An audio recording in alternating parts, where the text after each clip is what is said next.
আলিফ লাম মিম, সকলে বলেন তো। এই যে আমি বললাম আপনারাও বললেন, প্রত্যেকের আমল নামায় 30টি করে নেকি লেখা হয়ে গেছে। চিন্তা করা যায়? আলিফ লাম মিম বলার সাথে সাথেই 30টি নেকি লেখা হয়ে গেছে। আমার সাথে সকলে বলেন তো, বিসমিল্লাহির রহমানির রহিম। 190টি নেকি আপনার আমল নামায় লেখা হয়ে গেছে। 19টা অক্ষর আছে।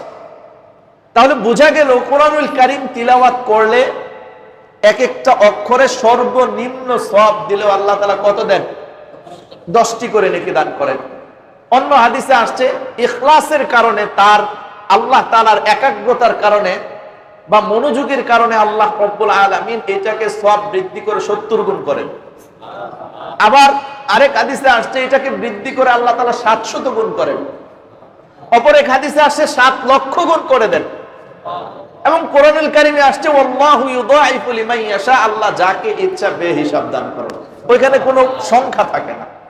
তো আপনি আমি তিলাওয়াতের মাধ্যমে এই পরিমাণ সওয়াব অর্জন করতে সক্ষম হব।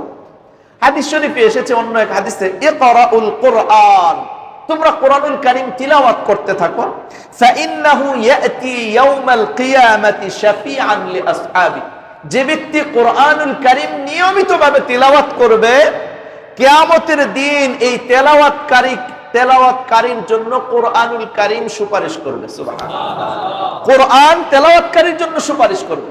কত বড় ফজিলতের বিষয়! অপর এক হাদিসে আসছে যে জমিনে কিছু বান্দা আছে যারা আল্লাহ রব্বুল আলামিনের নিকট অত্যন্ত প্রিয়। তারা কারা? হুম আহলুল কোরআন ওয়া আহলুল্লাহি ওয়া খাসাতু, তারা হলো যারা আল্লাহ তাআলার প্রিয় বান্দা বান্দি। তারা হলো কারা? যারা কোরআনুল কারীম তিলাওয়াত করে, যারা কোরআনুল কারীমের সাথে নিজেকে সুসম্পর্ক কায়েম করে।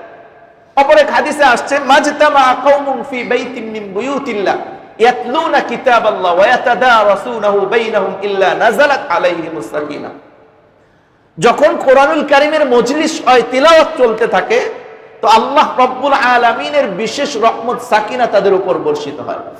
ওয়া গাশিয়াতহুমুর রাহমা, আল্লাহ তাআলার রহমত তাদেরকে ঢেকে নেয়। ওয়া আফাতহুমুল মালায়েকা, ফেরেশতারা তাদেরকে চতুর্দিক থেকে বেষ্টন করে রাখে।